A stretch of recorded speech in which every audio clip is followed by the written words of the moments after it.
Bear down, take my jacket off.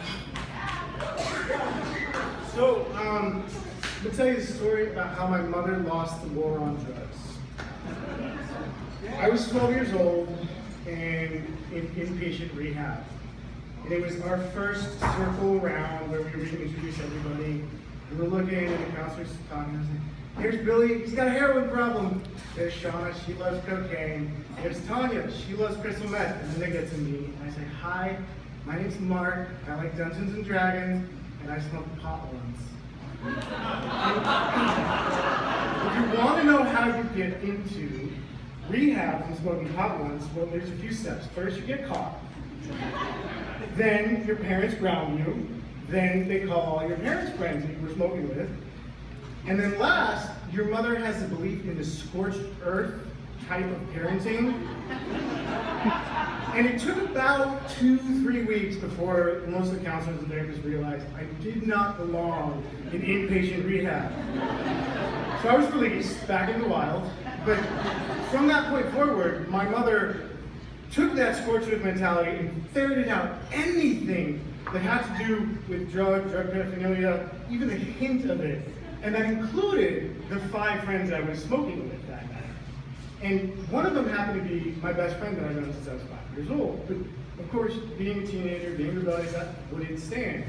So for the next 6 years, it was just like a cat and mouse game of me and my friend coming up with ways to continue to hang out and do the things that we do as teenagers, and my mother trying to burn it down. And at 18, I left home. I don't know why. I left home, and I spent the next 10 years having wonderful, wonderful adventures, and some of them included pot, some of them didn't, you know, but whatever. And at 28, I looked up, and I realized I'm standing down the barrel of the fact that, holy shit, I'm an adult now, I'm doing adult things, and I need to eventually support a family. I'm about to get married, and I cannot support them on my salary as a marine biologist. It's not a lot. So I call up my father and I give him the news that he's been waiting to hear his entire life. And I say, I'm going to go into the family business, and this is real estate. And he's excited to go with me. I said, there's one caveat though. I'm moving the business from Los Angeles to Portland, Oregon.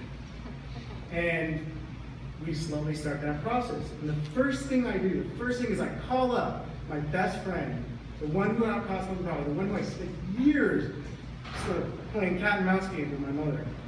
And I said, why don't you come and help me run the family business in Portland, Oregon? You're practically family, they don't want you anyway too.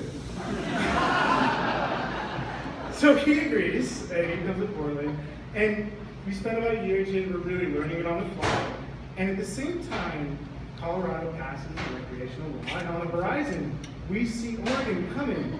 And I turn to my friend, I'm like, there is a business opportunity here.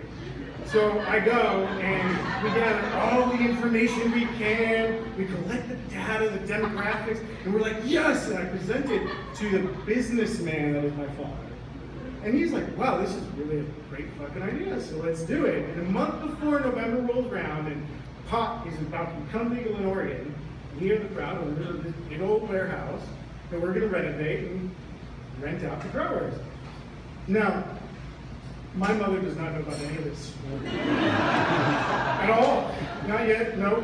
And it comes time, so we buy a building, we fill it with renters, we fill it with growers, and my mother comes to visit Portland, and she starts asking questions about what's going on in all the accounts. I don't know. So we take her to the warehouse, and we think, oh, just see the outside of the warehouse, you can meet the renters, it's fine.